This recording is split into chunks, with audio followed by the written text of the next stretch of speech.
석유로 엄청난 부를 누리고 있는 중동의 어떤 나라 왕자가 중병에 걸렸습니다. 그래서 자기 나라에 가장 유명하다는 의사들을 모두 불러다가 진찰을 해봤지만 병명도 알 수 없고 치료할 수 있는 방법도 알지 못했습니다. 그래서 세계 모든 나라에 다 연락을 해가지고 이런 병을 치료할 수 있는지를 문의했는데 미국의 어느 병원에서 치료가 가능하다는 소식을 듣게 됩니다. 그래서 그 미국의 병원으로 보내서 이 왕자를 수술하고 왕자의 병이 깨끗이 잘 나았습니다. 그러자 이 왕자는 병이 나아서 너무 좋은데, 그런데 이 왕자를 치료한 의사는 고민이었습니다. 이 사람이 한 나라의 왕자인데 왕자에게 병원비를 받아야 되느냐 말아야 되느냐 하는 것이 첫 번째 고민이고, 두 번째는 병원비를 신청한다면 얼마를 신청하는 것이 좋을까, 이게 고민이었습니다. 그래서 직원들을 다 불러 모아놓고 직원들과 상의를 했으면 어찌했으면 좋겠냐. 그러니까 모두가 병원비 신청하자. 그래, 그럼 얼마를 신청하면 좋겠냐. 그러니까 어떤 사람들은 부자 나라 왕자니까 많이 신청하자. 어떤 사람들은 또 뭐라고 이야기하냐면 우리 병원에 나오는 그 진료비대로만 신청을 하자. 그럼 진료비가 얼마냐? 그러니까 3천 몇백 불 정도 된다. 그러면 그 정도만 신청하자. 그러면 5천 불을 신청하자. 의견이 통일이 안 되는 거예요. 그러니까 이 의사가 고민을 하다가 자기가 다니는 교회 담임 목사님에게 전화를 했습니다. 왜냐하면 그 목사님은 중동 선교사로 잠시 다녀온 적이 있었기 때문에 중동의 문화를 잘 알고 있었기 때문입니다. 그래서 목사님께 상의를 했더니 목사님께서 중동의 왕자들은 대단한 프라이드를 가지고 있습니다. 그렇기 때문에 의사 선생님께서 그 적은 액수 3,000불 이렇게 5,000불 적어서 주면 굉장히 자존심 상해할 겁니다. 그러니까 거기에다가 액수란에는 빈칸으로 써놓고 맨 밑에다가 왕자님의 신분에 합당한 만큼만 보내주십시오 라고 써서 보내라. 그 목사님이 이렇게 알려준 겁니다. 그래서 의사가 그 말을 듣고 밑에다가 왕자님의 신분에 맞은 만큼만 병원비를 보내주시면 좋겠습니다. 이렇게 이제 써서 보냈습니다. 그랬더니 며칠 있다가 10만 불이 왔습니다. 10만 불은 자기 병원에서 3,000불, 5,000불 신청하려고 했는데 10만 불이 왔으니까 20, 30배의 돈이 더 온 거예요. 너무 기분이 좋아가지고 이 의사가 목사님 고맙습니다 그러면서 자세한 내용을 설명했습니다. 그리고 나서 2, 3일이 지났는데 목사님으로부터 이 의사 선생님께 편지가 한 장 도착했습니다. 그래서 이 의사 선생님이 편지를 열어보니까 그 편지 안에 목사님께서 이렇게 써있더라는 거예요. 당신은 하나님의 나라 하나님의 아들입니다. 하늘나라의 왕자 신분에 맞는 만큼만 감사헌금을 하십시오. 이렇게 써있더라. 누군가가 참 만들어낸 재미있는 이야기이겠지만은 우리는 하나님의 아들이라고 하는 우리의 신분을 잊어버리고 살 때가 참 많이 있습니다. 그런데 오늘 여러분에게 읽어드린 이 본문에 보면 하나님의 자녀로서 우리가 이 땅에서 어떻게 살아가야 할까 하는 것이 아주 잘 나타나 있습니다. 그래서 오늘은 맥주 감사주의를 맞아서 우리가 하나님의 자녀로서 이 땅에서 어떻게 살아가야 할까 하는 것에 대한 말씀을 여러분들과 같이 좀 나누려고 합니다. 첫째, 하나님의 사람인 우리는 서로 용서하면서 살아야 한다라고 말씀하고 있습니다. 우리 함께 13절을 봅니다. 시작. 누가 누구에게 불만이 있거든 서로 용납하여 피차 용서하되 주께서 너희를 용서하신 것 같이 너희도 그리해라. 여기 보면 상대방에게 불만이 있거든 서로 용납하되 예수님께서 너를 용서하신 것처럼 너도 다른 사람을 용서하면서 살아라, 이렇게 말씀하고 있습니다. 여러분에게 한번 물어보겠습니다. 부부간에 나는 우리 남편에게, 나는 우리 아내에게 한 번도 불만이 없었다, 그런 분 한번 손 들어봐봐요. 아마 아무도 없을 겁니다.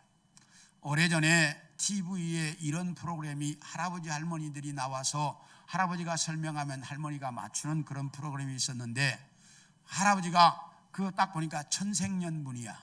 그래서 할머니에게 여보, 당신과 나의 관계, 그러니까 할머니가 뭐라고 대답했어요? 왼수.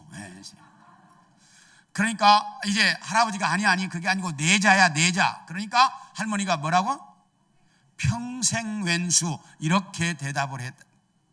그래가지고 참 한때 회자가 됐고 우리 모두가 웃은 적이 있는데, 저는 그 이야기를 들으면서 가슴 한쪽이 아팠어요. 아니, 부부가 평생을 살았는데 뭐처럼 살았다고요?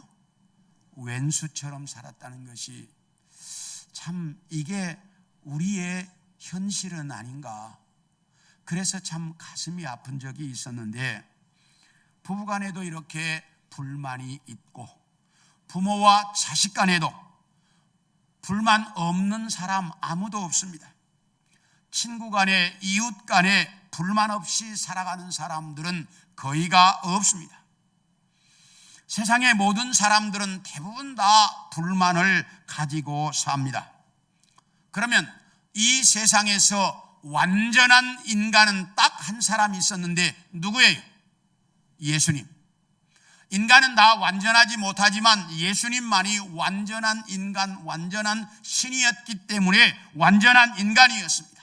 그러면 완전한 인간이셨던 예수님과 제자들 사이에는 불만이 없었나요? 우리 마태복음 19장 10절을 봅니다. 시작. 제자들이 이르되 만일 사람이 아내에게 이같이 짤진데 장가들지 않는 것이 좋겠습니다. 이 말은 어느 날 바리새인들이 예수님께 와서 물었습니다. 선생님, 우리가 어느 때 아내와 이혼을 해도 괜찮습니까?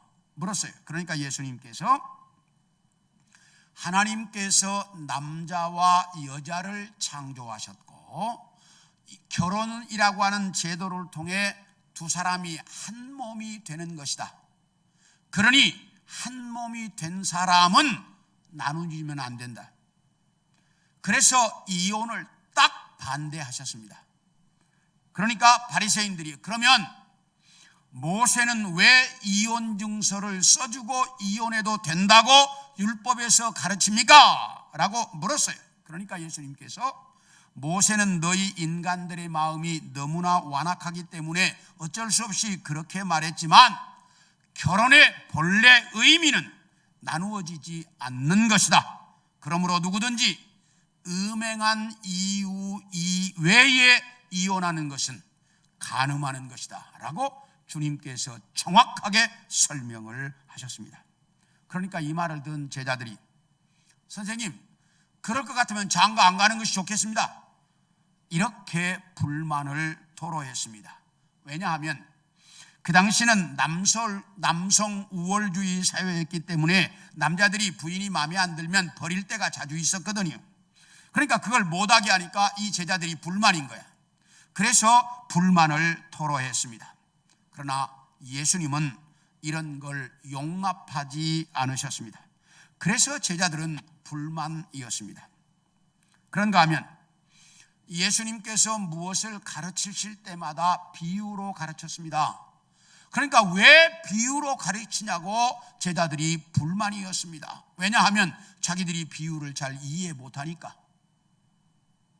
그리고 예수님께서 십자가에 죽으신다고 말을 하자 제자들은 이걸 도저히 이해할 수가 없었습니다. 그래서 메시아로 오신 예수님이 십자가에 죽는다니 이게 말이 되는 이야기입니까? 안 됩니다. 제가 막겠습니다. 그리고 베드로가 예수님 앞으로 막아섰다가 예수님께 사탄아 내 뒤로 물러가라, 이런 이야기를 들을 만큼 제자들은 예수님께 불만이 많이 있었습니다. 이렇게 세상에는 불만 없는 사람들이 없습니다. 그런가 하면 교회는 어떻습니까? 목사가 아무리 좋은 목사라도 불만 있는 성도들은 있고, 장로님들이 아무리 좋은 장로님이라고 해도 불만 있는 성도들은 있고, 성도들이 아무리 좋아도 힘들게 하는 성도들은 있고, 셀리더가 아무리 좋아도 불만 있는 세론들은 있고, 세론들이 아무리 좋아도 속 썩이는 세론들은 있고, 회장이 아무리 유능해도 여전도의 회원들이나 남전도의 회원들을 보면 불만 있는 사람들이 많이 있습니다. 이렇게 세상에는 불만이 없을 수 없다는 거예요. 그래서 오늘 본문이 뭐라고 말씀하느냐? 서로 용납하여 용서하면서 살아라, 이렇게 말씀하고 있습니다. 뭐라고요? 용납하여 용서하면서 살아라. 여기 용납이라고 하는 말은 너그러운 마음으로 이해해라, 그런 말이고, 용서라는 말은 은혜를 베풀어라, 이런 뜻입니다. 그러므로 성도는 아무리 많은 불만이 있어도 너그러운 마음으로 이해하여 은혜를 베풀면서 살아야 한다라고 주님이 말씀합니다. 그런데 우리는 불만이 있을 때 너그러운 마음으로 이해가 잘 됩니까? 안 됩니까? 예? 잘 안 됩니다.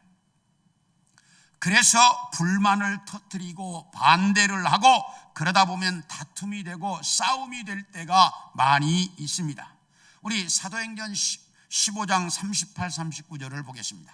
시작. 바울은 밤빌리아에서 자기들을 떠나 함께 일하러 가지 아니한 자를 데리고 가는 것이 옳지 않다 하여 서로 심히 다투어 피차 갈라섰다. 이 말은 사도 바울과 바나바가 제2차 전도여행을 출발하려고 준비하는 과정에서 일어난 일입니다. 2차 전도여행을 가자, 그러니까 바나바가 그러면 이번에 갈 때 마가 요한도 데리고 가자, 이렇게 말을 하니까 바울이 아니, 제1차 전도여행 도중에 돌아와 버린 사람을 왜 또 데리고 가자고 하냐면서 바울이 불만을 토로합니다. 그러면 바나바가 당신이 그렇게 반대하면 빼자, 이렇게 한다든가, 아니면 바울이 그래 당신이 데리고 가자고 하니까 그러면 지난번에는 돌아왔지만 이번에 한 번 더 기회를 주자, 그래서 타협을 해서 뭔가 일이 벌어져야 되는데 두 사람이 절대로 양보를 안 합니다. 한 사람은 데리고 가자, 한 사람은 안 된다. 그래가지고 두 사도가 심히 다투어 싸우다가 결국은 갈라서서 따로따로 출발했다라고 말합니다. 이렇게 교회 안에서 한 번 이런 다툼이 벌어지면 정말 쉽게 화해가 잘 안 됩니다. 그래서 저는 노예나 총회에서 교회 안에 문제가 발생하면 제가 항상 주장하는 게 그거예요. 빨리 나누어줘라. 그래서 싸워서 더 오랜 시간 지나면서 성도들 떨어지지 않도록 그냥 빨리 나눠줘라, 이렇게 주장을 합니다. 그런데 오늘 본문에서 예수님께서 뭐라고 이야기하는 거니? 예수님이 우리를 용서하신 것처럼 너희도 용서하면서 살아라, 이렇게 말씀합니다. 우리 불만이 있으면 잘 이해가 안 되는데, 그러니까 예수님께서 이야기하기를 내가 너희를 용서한 것 같이 너희도 서로 용서해라. 그러면 예수님이 우리를 어떻게 용서하셨을까? 아담과 하와가 에덴 동산에서 선악과를 따먹음으로 범죄한 이후에 인간은 다 죄 속에서 살고 있었기 때문에 하나님과 함께 살아갈 수가 없었습니다. 그런데 하나님이 인간을 창조하실 때 하나님의 형상을 담도록 창조하셨기 때문에 인간은 하나님 없이는 절대로 영적으로 만족할 수가 없고, 인간의 가슴 한구석에 있는 허전함은 메울 길이 없고, 인간이 이 땅에서 진정한 행복을 누리며 살아갈 수가 없습니다. 그래서 모든 인류는 그 영적인 그 허전함과 가슴 한쪽에 비어있는 것을 메꾸기 위해서 하나님을 찾았습니다. 석가모니, 마호멧, 힌두교, 이 세상의 모든 종교가 다 하나님을 찾는 거예요. 왜?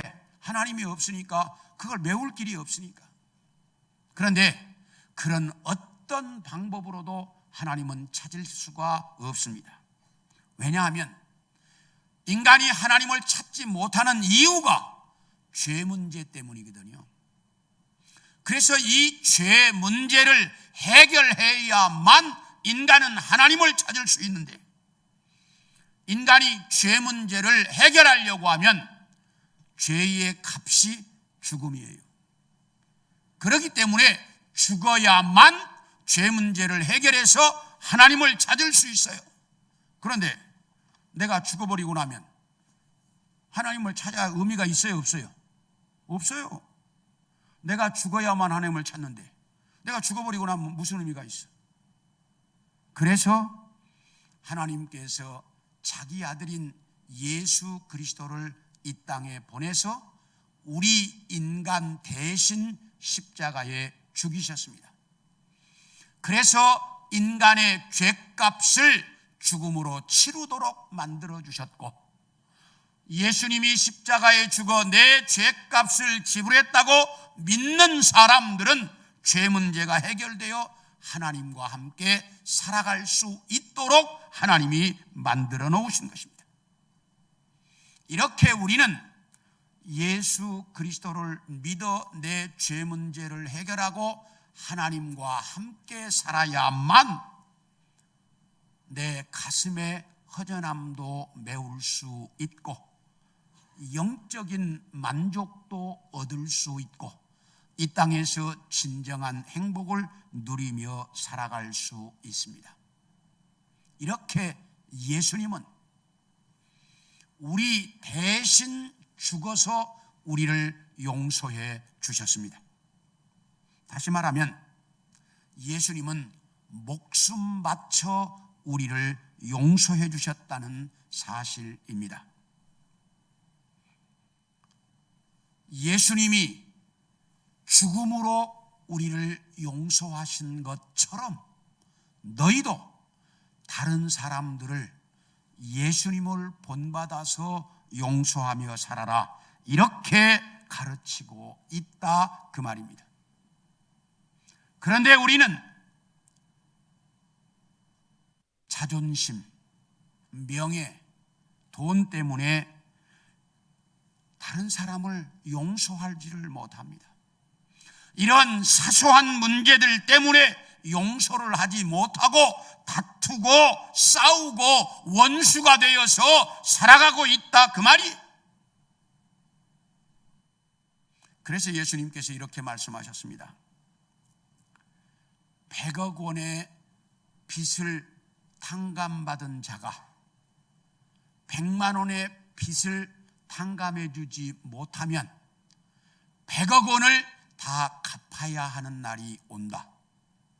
다시 이야기하면 너희는 사형당해야 할 죄를 지은 사람들인데 그 사형당해야 할 죄를 용서받았다. 그러니 사형당할 죄를 용서받은 자로서 세상의 많은 사람들을 용서하면서 살아라. 만약에 너희가 사소한 것들 용서하지 못하면 너희는 영원한 죽음에 들어갈 수 있다. 이렇게 주님께서 가르치고 있습니다. 사랑하는 성도 여러분, 그러므로 우리는 이 땅에서 죽을 죄 아니면 용서하면서 살라는 것입니다. 이것이 하나님의 자녀인 우리가 이 땅에서 살아가야 할 삶의 방법이다라고 가르치고 있어요. 뭐 하면서 살아라? 용서하면서 살아라. 두 번째, 하나님의 사람인 우리는 서로 사랑하며 살아라, 이렇게 가르치고 있습니다. 우리 14절을 봅니다.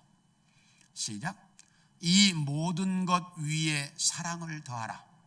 이는 온전하게 매는 띠니라. 여기 뭐라고 말씀하냐면 이 모든 것 위에 사랑을 더해라. 사랑은 온전하게 매는 띠다라고 말씀합니다.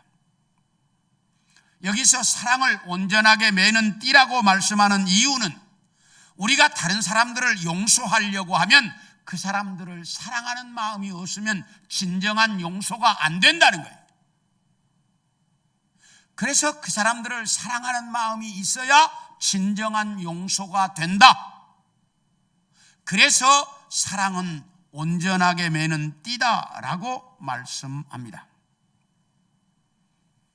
우리는 하나님을 수많은 언어들로 표현합니다.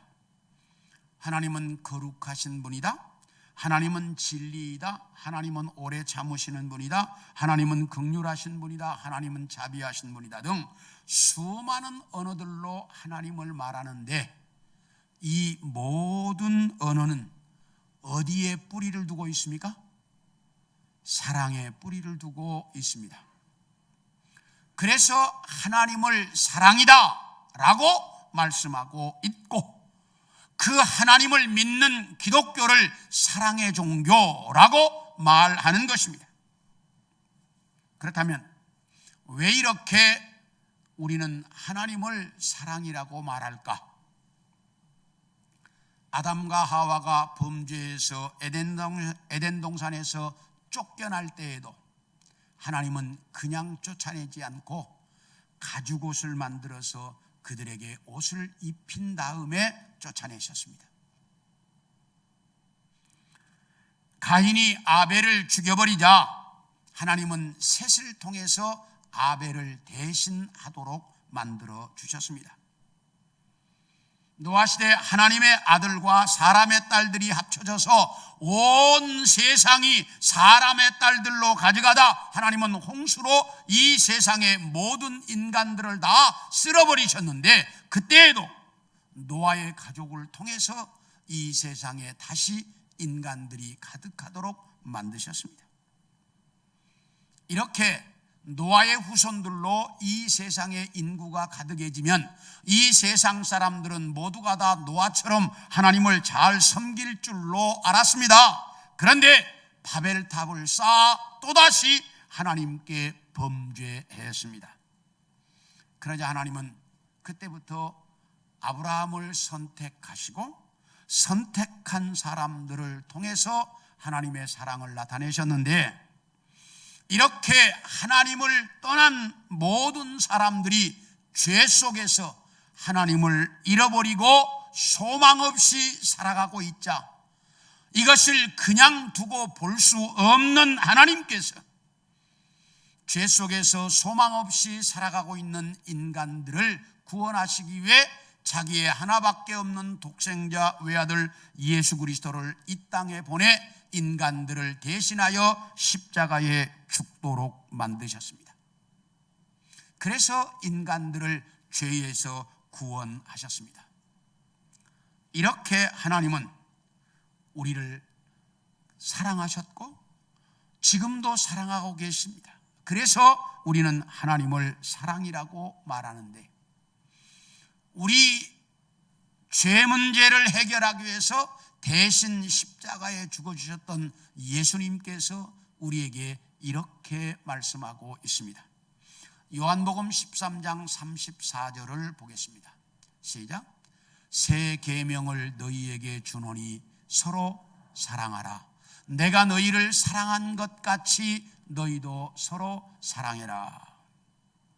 여기 주님이 내가 새 계명을 너희에게 주는데 내가 너희를 사랑한 것 같이 서로 사랑해라.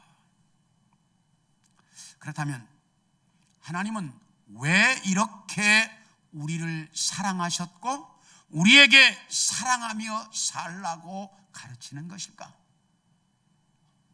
왜 이렇게 하나님은 우리에게 사랑하며 살라고 가르치는 것일까? 우리 사무엘상 24장 16, 17절을 봅니다. 시작.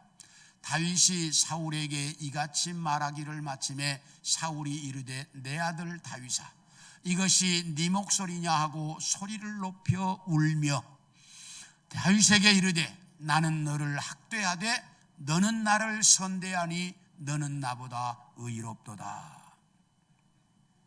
이 말씀이 무슨 말씀이냐면 이제 사울 임금이 다윗을 죽이려고 3,000명의 군사를 이끌고 다윗이 숨어 있다는 곳으로 쫓아왔습니다.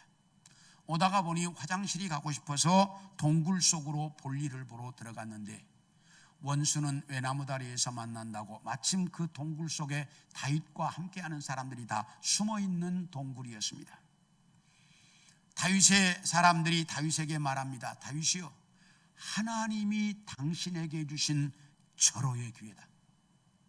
가서 단칼에 저 볼일 보고 있는 사울의 목을 잘라버리라. 그래서 슬금슬금 기어간 다윗이 벗어놓은 사울의 옷자락 일부만 잘라가지고 돌아옵니다. 그리고 볼일 다 보고 볼일이 끝나서 나가는 그 한참 지나간 이 사울 임금을 뒤따라간 다윗이 소리를 높여서 부릅니다. 임금이여, 임금이여, 나는 조금 전에 당신을 죽일 수 있는 기회가 있었지만 당신을 죽이지 않고 당신의 옷자락만 조금 잘랐습니다. 당신의 그 잘라진 옷자락을 좀 확인하시고 나 같은 이 벼룩 같은 쓸모없는 놈 죽이겠다고 쫓아다니지 마시고 나라 일을 위해서 나라 일을 열심히 해 주십시오 라고 부탁을 합니다. 그러니까 이 말을 들은 사울 임금이 잘린 옷자락을 보고 소리를 높여 울면서 내 아들 다윗아, 나는 너를 이렇게 학대했는데 너는 나를 선대하는구나. 너는 나보다 의로우니 장차 이 나라의 왕이 될 것이다 라고 그 다윗을 축복하고 있습니다. 사울 임금은 지금 뭐하러 왔습니까? 다윗을 죽이겠다고 3,000명의 군사를 이끌고 쫓아온 사람입니다. 그런 사람이 울면서 회개하고 오히려 축복을 하고 있습니다. 어떻게 이렇게 되었을까? 이것은 다윗의 용서와 사랑 때문이었습니다. 사랑은 이렇게 엄청난 힘을 가지고 있습니다. 자기를 죽이겠다고 칼을 들고 서슬펄에서 쫓아온 사람이 울면서 회개하도록 만들고 그 죽이려고 했던 사람을 축복하게 만드는 것, 이게 사랑의 힘이라고 말합니다. 그런가 하면 사무엘하 21장 10절도 보겠습니다. 시작. 아야의 딸 리스바가 굵은 배를 가져다가 자기를 위하여 바위 위에 펴고 곡식배기 시작할 때부터 하늘에서 비가 시체에 쏟아지기까지 그 시체에 낮에는 공중의 새가 앉지 못하게 하고 밤에는 들짐승이 범하지 못하게 했다. 이게 무슨 말이냐면 다윗 임금 때 이스라엘 나라에 3년 동안 가뭄이 이어집니다. 그러니까 다윗 임금이 하나님께 기도했습니다. 하나님, 왜 이렇게 가뭄이 계속 이어집니까? 그랬더니 하나님께서 다윗에게 이렇게 응답을 하십니다. 다윗아, 너의 선왕이었던 사울 임금이 너희가 죽이지 않기로 약속했던 기브온 사람들을 죽였기 때문이다 라고 말합니다. 그러니까 이것을 원인을 알게 된 다윗이 기브온 사람들을 불렀습니다. 너희가 어떻게 하면 우리를 용서해 줄 수 있겠느냐? 그러니까 사울의 후손 중에 7사람을 우리에게 내주십시오. 그러면 우리가 그 7사람을 목매어 죽인 이후에 당신들을 용서하겠습니다. 그래서 다윗이 사울의 후손 중에 7사람을 기브온 사람들에게 내줬습니다. 그러니까 기브온 사람들이 이 7사람을 산으로 끌고 가서 목매어 죽였습니다. 근데 그때 리스바라고 하는 여인, 이게 사울의 첩이었는데 두 아들이 졸지에 죽었습니다. 그러니까 두 아들을 잃은 어머니 리스바가 두 아들이 목매달아 죽어 있는 산으로 올라가더니 그 죽은 아들의 시체 곁에서 낮에는 새가 앉지 못하도록, 밤에는 들짐승이 그 시체를 건들지 못하도록 밤낮으로 시체를 지키고 있었다라는 말입니다. 여러분, 목매달아 죽은 사람 시체 곁에 누가 그 시체를 지킬 수 있습니까? 우리 군대에 있을 때 사고로 죽은 사람 시체를 지키는데도요, 정말 군인들도 아무도 안 하려고 해요. 시체를 지키는 일은. 그런데 목매달아 죽어 있는 시체가 걸려 있는데 그 곁에서 누가 그 시체를 지킬 수 있어요? 세상 사람은 아무도 못해요. 누구만이? 어머니만이 할 수 있다 그 말이에요. 어머니는 자기 아들의 시체를 그렇게 지키고 있어요. 리스바가. 그게 어머니의 사랑이에요. 어머니의 사랑은 분명히 그렇게 하고도 남는다 그 말이에요. 이것이 사랑의 힘이에요. 사랑은 이렇게 엄청난 힘을 가지고 있어서 우리가 이 세상에서 진정한 용서와 평안을 누리며 살도록 만들어준다. 그래서 오늘 본문이 너희 믿음의 사람들은 이 세상을 살아가는 날 동안 서로 사랑하며 살아라, 이렇게 가르치고 있습니다. 사랑하는 성도 여러분, 사랑보다 위대한 힘을 가진 건 없어요. 그래서 사랑하며 살라고 가르치고 있다. 마지막으로 하나님의 사람들은 이 땅에서 평강을 누리며 살아야 한다라고 말씀합니다. 우리 15절을 봅니다. 15절입니다. 예. 본문 방송 시작. 그리스도의 평강이 너희 마음을 주장하게 해라. 너희는 평강을 위하여 한 몸으로 부르심을 받았나니 너희는 또한 감사하는 자가 되라. 여기 뭐라고 이야기하냐면 그리스도의 평강이 너희 마음을 주장하게 해라. 너희는 평강을 위하여 부름받은 자들이다. 이렇게 가르치고 있습니다. 이 말씀은 우리도 예수님처럼 이 땅에서 평강을 누리고 살아야 한다라는 말입니다.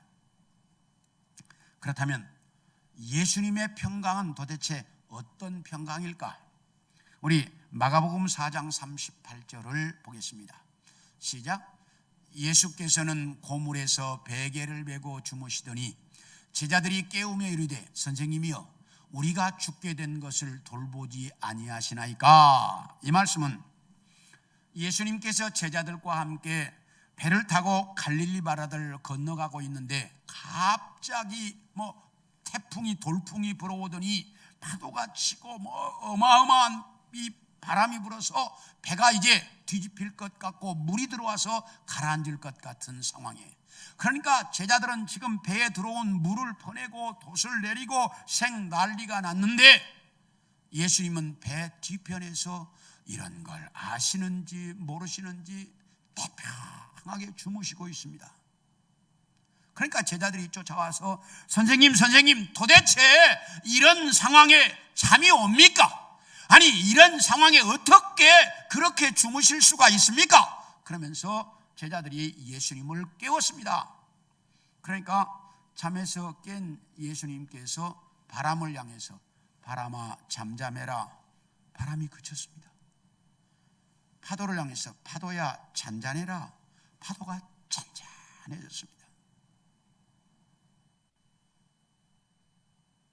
모두가 깜짝 놀랐습니다.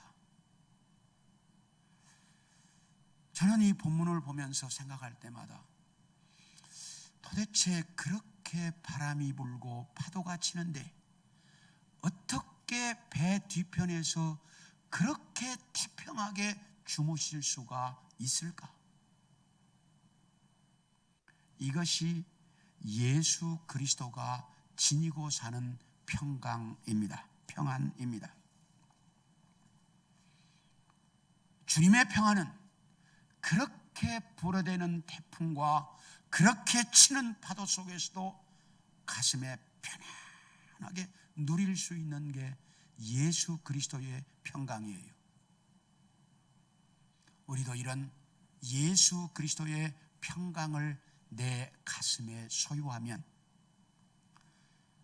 그야말로 거세게 휘몰아쳐 오는 세상의 바람과 인생의 파도 속에서라도 우리는 평강을 누리며 살아갈 수가 있다라는 말입니다. 정말로 우리가 살고 있는 이 세상은 우리의 삶을 그냥 놓아두지가 않습니다.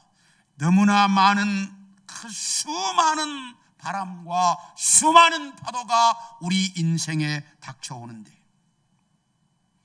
그때마다 우리는 그리스도의 평강을 소유해야 그 속에서 평안을 누리며 살아갈 수가 있다는 말입니다. 그런데 가면 갈수록 세상은 우리가 평안하게 살아가도록 놓아두지를 않습니다.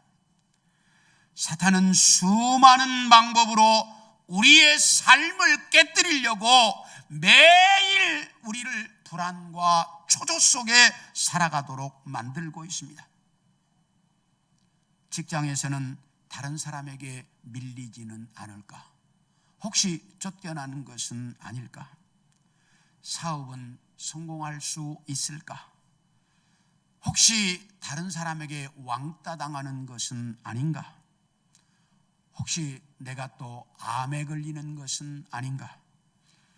코로나 같은 질병이 다시 또 이 세상을 휩쓸지는 않을까? 우리는 한시 한때도 마음 편하게 살아갈 수 있는 순간이 없다는 거예요. 그래서 이 세상에 많은 사람들은 불면증에 시달리고 수많은 우울증 환자들이 생겨서 갈수록 이런 병을 치료하는 병원만 늘어가는 게 오늘 우리가 살고 있는 이 세상의 현실이에요.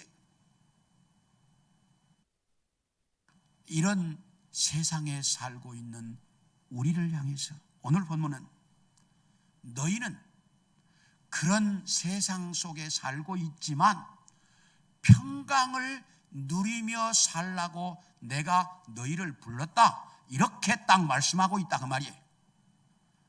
세상이 아무리 그래도 그 속에서 너희가 평강을 누리며 살도록 하려고 내가 너희를 불렀다. 그러면 어떻게 해야 이 평강을 누리며 살아갈 수가 있을까? 오늘 본문이 이렇게 가르쳐요. 서로 용서하고 서로 사랑하고 그 바람과 파도 속에서도 주무셨던 예수님의 평강을 너희 가슴에 소유해라. 그러면 너희가 이 험한 세상에서도 평강을 누리며 살아갈 수 있다라고 가르치고 있습니다. 사랑하는 성도 여러분, 예수님이 우리를 자녀 삼으신 것은 이 땅에서 평강을 누리며 살아가라고 자녀 삼으셨다는 말이에요. 그러므로 우리는 불안과 초조와 염려와 근심 속에 사는 게 아니라 평안을 누리며 살아야 하는데 어떻게 해야 평안을 누리며 살까? 서로 용서하고 서로 사랑하고 그리고 예수 그리스도의 평강을 내 안에 소유해라. 그러면 이 세상에서도 너희는 평강을 누리며 살아갈 수 있다고 말씀합니다. 이 말씀을 가슴에 새겨서 이 세상에서 정말 염려와 근심 많은 이 세상에서도 평강을 누리며 살아가는 우리 성도들 모두가 되어질 수 있기를 축원합니다. 모두 자리에서 일어서시겠습니다.